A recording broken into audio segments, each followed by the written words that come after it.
नमस्कार दोस्तों, एक बार फिर से स्वागत है आप सभी का आपके YouTube channel unique education world पे।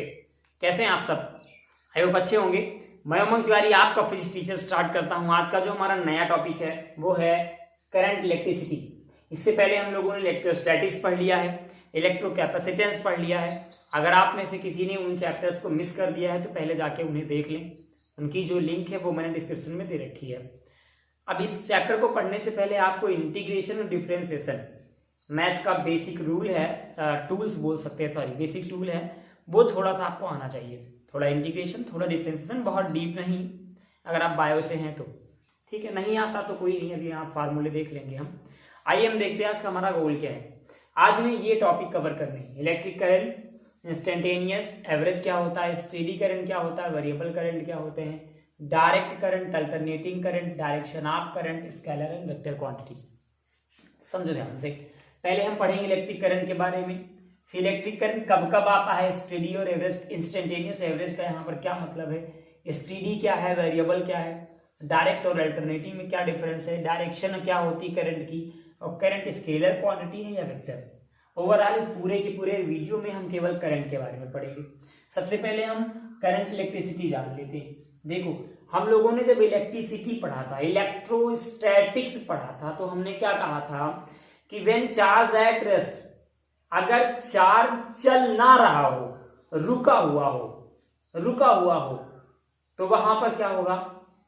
ऐसी कंडीशन में हमने बोला था the branch of physics in which deals about the charge at rest. Physics की वो ब्रांच जिसमें हम चार्ज की उस कंडीशन के बारे में पढ़ते हैं जब वो नहीं चल रहा होता है, मतलब रुका हुआ होता है। फिर सेकेंड कंडीशन क्या है, हम बोलेंगे करंट इलेक्ट्रिसिटी को the branch of physics in which deals about the charge at motion in uniform. मतलब कि इस ब्रांच में हम फिजिक्स चार्ज की उस कंडीशन के बारे में पढ़ेंगे जब चार्ज यूनिफॉर्म मोशन कर रहा हो। देखो, जब चार्ज रुका हुआ होता है तो आसपास क्या उत्पन्न होती है, इलेक्ट्रिक फील्ड। लेकिन चलने लगता है तो चार्ज रुका है तो कोई मतलब नहीं, करंट क्या हुआ, जीरो। चलने लगा तो करंट उत्पन्न हुआ और आसपास मैग्नेटिक फील्ड उत्पन्न हुई। ठीक है, बाकी बातें भी करेंगे। अब आप बात करते हैं, देखो इलेक्ट्रिक करंट की। देखो इलेक्ट्रिक करंट क्या है, इसका लेक्चर नंबर 1 दूसरा है। उसमें आपको हमने इसके बारे में बताया है कि इस चैप्टर में कौन कौन से टॉपिक हमको पढ़ने हैं, कौन कौन से कवर करने हैं, कहाँ से न्यूमेरिकल आता है, कहाँ से डेरिवेशन आते हैं। वो आपको लिंक में मैंने वीडियो दे दिया है, जाकर के देख लीजिएगा। चलिए समझते हैं। यहाँ पर पहले उसे देख लें तब आगे बढ़ना। इलेक्ट्रिक करंट क्या होता है, हमने फॉर्मूला पढ़ा था क्लास 10th में, I = Q/T। सेम वही कंडीशन, वही फॉर्मूले हैं। कभी भी नीचे T आ जाता है तो हम क्या बोलते हैं, T = 1 सेकेंड, तो हो जाएगा I = Q। नीचे कभी भी टाइम आए और टाइम को अगर यूनिट मान लिया जाए, मतलब 1 सेकेंड मान लिया जाए, तो इसको हम 2 वर्ड यूज करेंगे। हिंदी में दर बोलते हैं, इंग्लिश में रेट। डिफिनेशन क्या बनेगी, the rate of flow of charge is called. भाई क्या फ्लो हो रहा है, देखो केवल बहने को ही करंट कहते हैं, फ्लो होना। लिक्विड के फ्लो होने को धारा प्रवाह कहते हैं, सॉरी द्रव प्रवाह। Liquid, flow of liquid, fluids आपने 11th में पढ़ा था, फ्लूइड्स ऑफ लिक्विड। ठीक है, और करंट के फ्लो होने को धारा प्रवाह कहते हैं, मतलब फ्लो ऑफ करंट कहते हैं। अब दोनों मैक्सिमम पोटेंशियल से मिनिमम पोटेंशियल के ऊपर की ओर जाते हैं। भाई मान लो पानी है, ये कोई ऊंचाई से पानी आ रहा है नीचे की ओर, तो कभी नीचे से ऊपर की ओर तो पानी जाएगा नहीं, हमेशा ऊपर से नीचे की ओर ही आएगा। वैसे करंट हमेशा मैक्सिमम पोटेंशियल के एंड से मिनिमम पोटेंशियल की तरफ जाता है। वैसे सेम कंडीशन जैसे। ठीक है, देखो दोबारा, the flow of charge is called current, the rate of flow of charge is called current. Charge के फ्लो होने को हम करंट कहते हैं। 1 सेकेंड में किसी कंडक्टर से कितना चार्ज फ्लो हुआ, यही कहलाता है करंट। अब चार्ज फ्लो कैसे होता है, कोई कंडक्टर है, कंडक्टर में जितने भी चार्ज होते हैं, मान लो कोई कंडक्टर है, ये इलेक्ट्रॉन है, सारे के सारे इलेक्ट्रॉन ना रैंडम मोशन करते हैं। देखो रैंडम मोशन मतलब समझो, जिगजैग, यहां से चले ये गए, ये गए, ये गए, ये गए, ये गए, ये गए, ये फिर यहीं आ गए, जहां चले थे यहीं पर फिर आ गए, तो इनका करंट कितना हो जाता है, 0। ध्यान समझना, जब किसी भी कंडक्टर के अंदर अगर हम कोई सेल या बैटरी नहीं लगाते तो हर कंडक्टर में, ऐसे तो मामले को थोड़ा और डीप समझते हैं। जैसे मान लो कि ये कोई कंडक्टर है,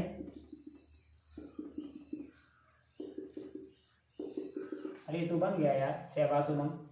देखो ये सब घर की बात है, मैं सबको नहीं बताता हूँ। देखो ये कंडक्टर है।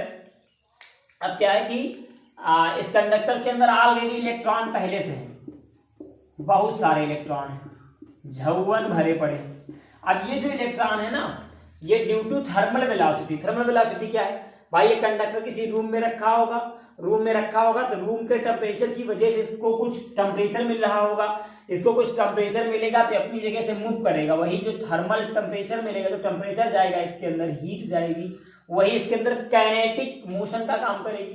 काइनेटिक मोशन की वजह से एक एनर्जी रिलीज होगी, जिसको काइनेटिक एनर्जी कहेंगे।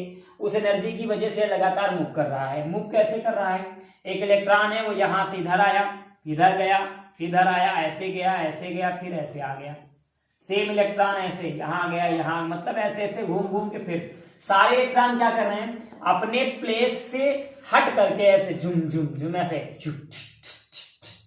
मतलब ऐसे गए यू, नागिन जैसे यू लहरा लहरा के, मतलब जहां से चलते हैं घूम घुमा के वहीं फिर आ जाते हैं। तो इनकी वेलोसिटी कितना हो जाती है, जीरो। जब वेलोसिटी जीरो होती तो करंट कितना हो गया, जीरो। करंट वेलोसिटी पर डिपेंड नहीं करता, लेकिन करंट निकलने के लिए चार्ज को अपनी जगह से आगे जाना पड़ेगा ना। अब वो तो आगे जा रहा, पीछे आ रहा, आगे जा रहा, पीछे जा रहा, आगे गया करंट उत्पन्न हुआ, पीछे आया, फिर करंट वापस आ गया, आगे गया करंट आगे गया, पीछे आ गया, फिर करंट वापस आ गया। करंट कुछ है थोड़ी ना, चार्ज का फ्लो करना ही करंट है। चार्ज जैसे जैसे बढ़ा वैसे करंट। अगर इलेक्ट्रॉन आगे की ओर जा रहा तो करंट पीछे की ओर आएगा, अगर प्रोटॉन आगे की ओर जा रहा तो करंट भी आगे की ओर जाएगा। बात समझ में आ रही, the rate of flow of charge is called current. एक लिमिटेड टाइम में जितने इलेक्ट्रॉन फ्लो करते हैं उसी फ्लो को हम करंट बोलते हैं।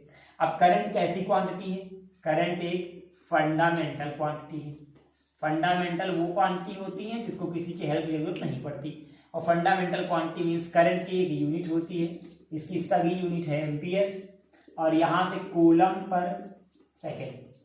ठीक है, अब बात आती है कि करंट की डायरेक्शन क्या होती है, पहले ये पढ़ लेते हैं।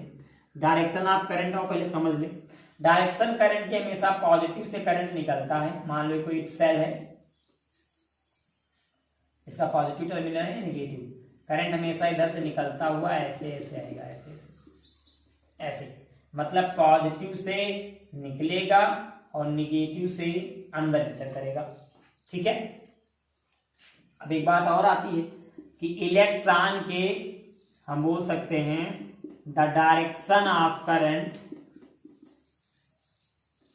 Direction of current, direction of current किधर होता है, number 1 opposite to the flow of electron, electron के फ्लो के अपोजिट डायरेक्शन में, और डायरेक्टेड टू द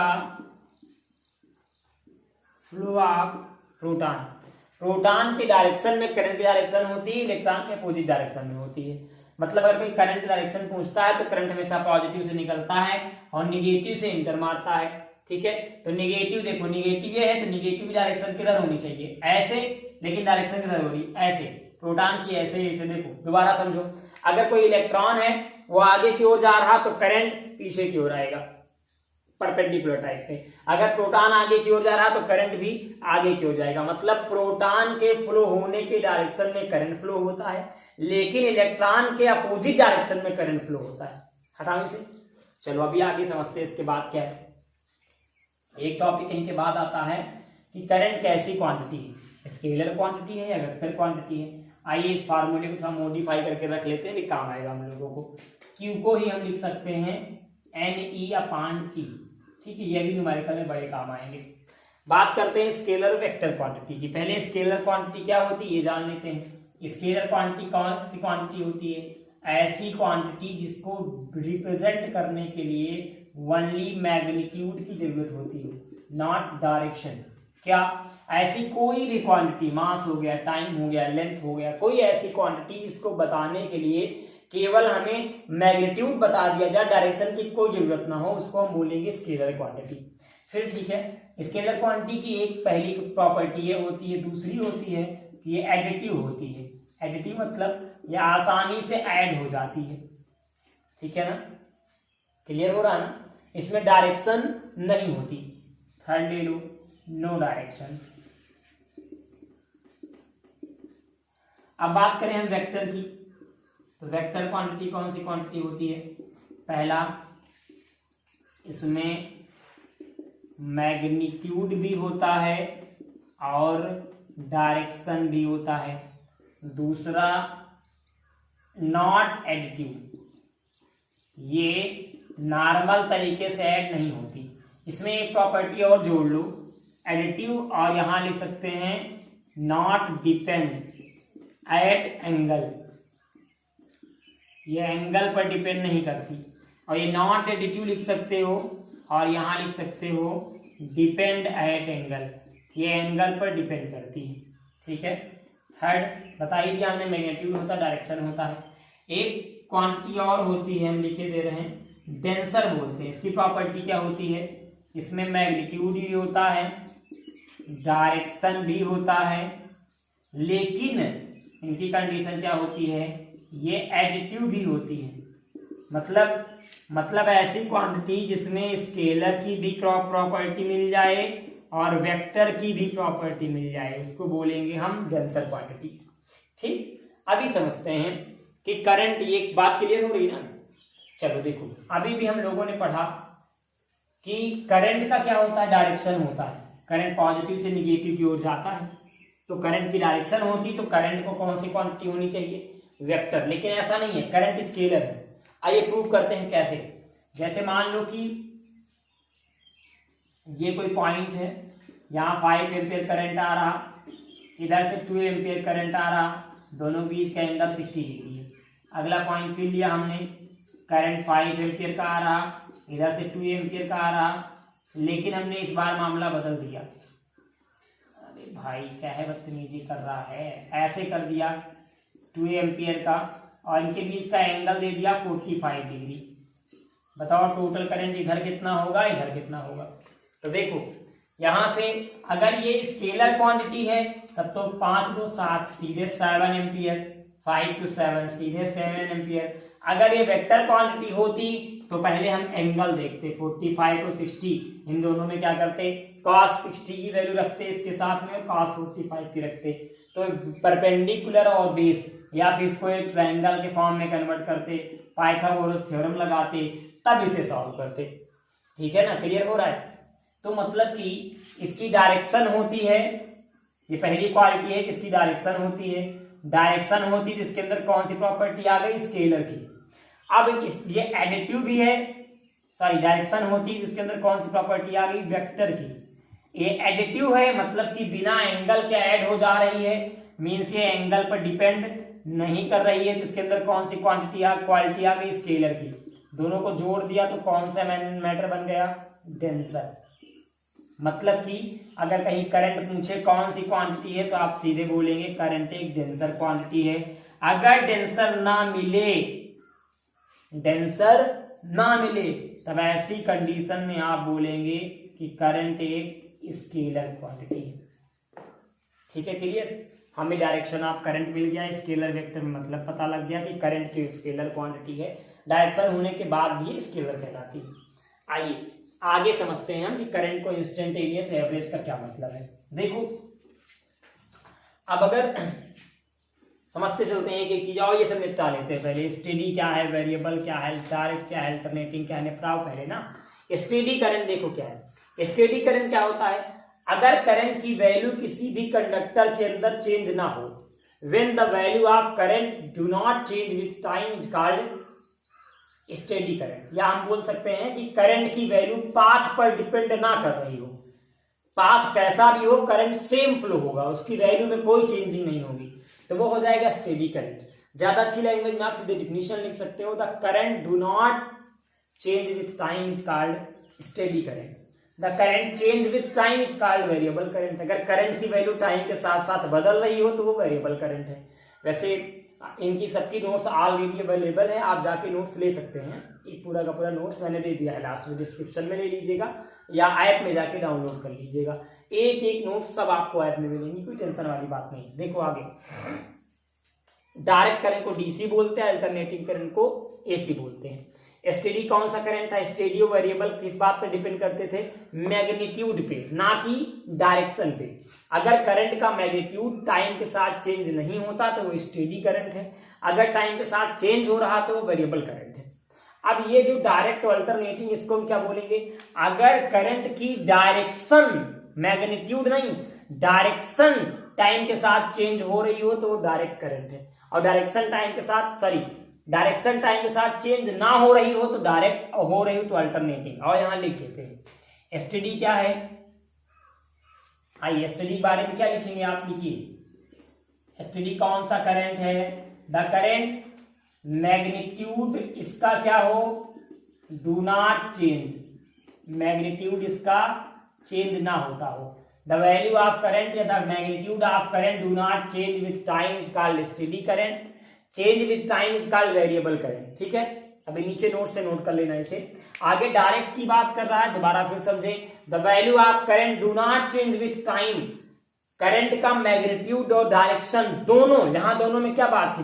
फिर ध्यान समझो, इन दोनों में, स्टेडी में और वेरिएबल में क्या था? केवल मैग्नीट्यूड था, लेकिन इसमें क्या है? डायरेक्शन भी जुड़ गया, कि करंट का डायरेक्शन भी अगर टाइम के साथ नहीं बदल रहा तो वो डायरेक्ट करंट है, और अगर करंट का डायरेक्शन टाइम के साथ रिपीट हो रहा, पहले घट रहा, जितना बढ़ रहा उतना घट रहा, जितना बढ़ रहा उतना घट रहा। अल्टरनेट का मतलब क्या होता है? लगातार वही काम का होना, लगातार वही काम का होना क्या कहलाता है? अल्टरनेट। तुम डेली खाते हो, डेली सोते हो, डेली निपट जाते हो, सॉरी निपट नहीं जाते, मतलब कि सो जाते हो। डेली खाते हो, डेली सोते हो, डेली खाते हो, डेली सोते हो, डेली तुम सुबह शाम बाबू सोना से बात करते हो। ये सब चीजें क्या है? अल्टरनेट में आ रही हैं, अल्टरनेट में। ठीक है, लगातार तुम्हारी बदल रही है, जितना तुम अप उतना डाउन, मतलब कि जितना करंट बढ़ा, ये ग्राफ है कुछ, जितना करंट बढ़ा उतना नीचे हुआ, ऊपर गया नीचे आया, ऊपर गया नीचे आया, ये ग्राफिकल मैटर हो गया। ये हो गया अल्टरनेटिंग करंट, ये जो तुमको दिख रहा है, जितना प्लस में गया उतना माइनस में आ गया, जितना प्लस में गया उतना माइनस में आ गया। डायरेक्ट करंट का मतलब ये,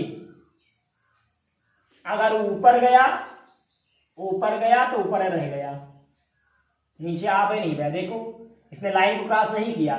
और अगर नीचे आया तो नीचे ही रह गया, तो कौन सा करंट हो गया? Direct current. डायरेक्शन का मतलब ध्यान से फिर समझना, डायरेक्शन का मतलब कि लाइन के ऊपर पॉजिटिव, लाइन के नीचे निगेटिव। देखो ये लाइन के ऊपर था तो ऊपर है, ये लाइन के नीचे है तो नीचे ही है, बट ये लाइन के ऊपर भी जा रहा है, नीचे भी जा रहा है, तो ये कैसा हो जाएगा? AC means alternating current. ये कैसा हो जाएगा? DC means direct current. हमारे घरों में कौन सा करंट यूज होता है? कॉमन सी बात है, alternating current. Direct current use हो तो क्या हो? यूज नहीं होगा। डायरेक्ट करंट कहाँ यूज होता है? बैटरी में, आपके इन्वर्टर में, इन सब जगहों में यूज होता है, आपके फोन में। चलिए इतनी बातें क्लियर। अब हम आगे समझते हैं इंस्टेंटेनियस क्या है और एवरेज क्या है। देखो इंस्टेंटेनियस और एवरेज दो वर्ड आपने क्लास 11 में पढ़ा होगा, जब आप मोशन पढ़ रहे थे, स्पीड पढ़ रहे थे, बहरहाल फिर भी वेलोसिटी आपने पढ़ा। इंस्टेंटेनियस का जो मतलब होता है, इंस्टेंट, शॉर्टकट में लिख रहे हैं, अबे लिख जा भाई। इंस्टेंटेनियस का जो मतलब होता है वो होता है एट टाइम। एट टाइम मतलब तुरंत, जैसे t is equal to 2 second, 5 second, 10 second, 2 minute, मतलब टाइम दिया हो लेकिन तुरंत बताओ, तुरंत उसी समय। उसने कहा कि when current flow any conductor they find the value of current eight 5 second. किसी कंडक्टर के अंदर करंट बह रहा है, बहने दो, अचानक पूछ लिया कि 5 सेकंड पे कितना करंट था, या 5वें सेकंड कितना करंट था, या दूसरे सेकंड कितना करंट था, तो वो हो गया इंस्टेंटेनियस।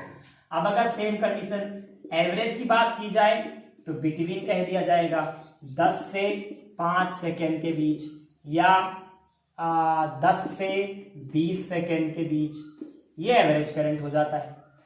ठीक है ना, मतलब कि अगर एक टाइम दिया हो, सिंगल टाइम दिया हो, केवल एक टाइम, तो इंस्टेंटेनियस। अगर 2 टाइम दिया है तो एवरेज।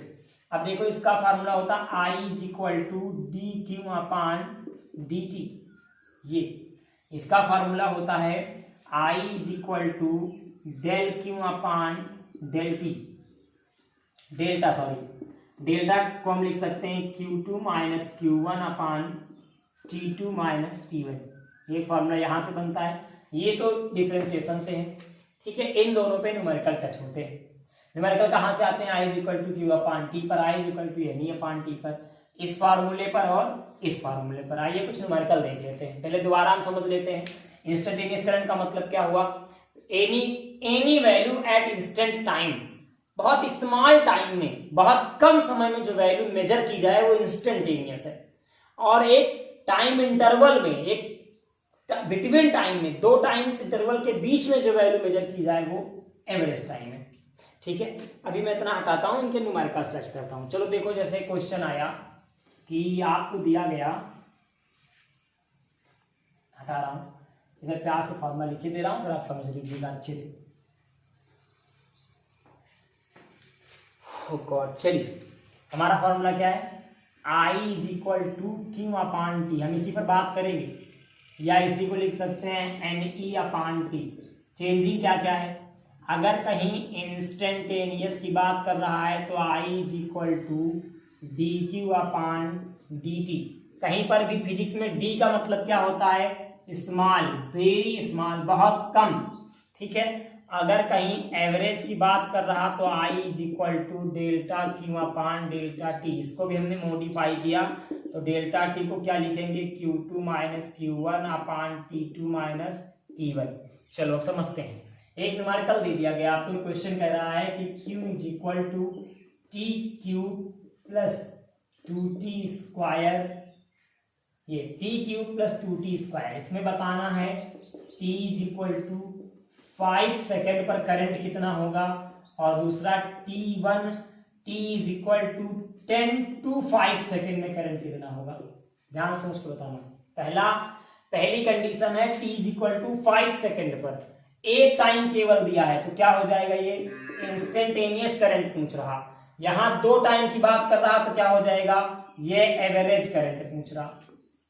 ये इंस्टेंटेनियस करंट पूछ रहा, लेकिन ये एवरेज करंट पूछ रहा। देखो इंस्टेंटेनियस करंट एवरेज करंट दोनों में क्या मतलब निकलेगा।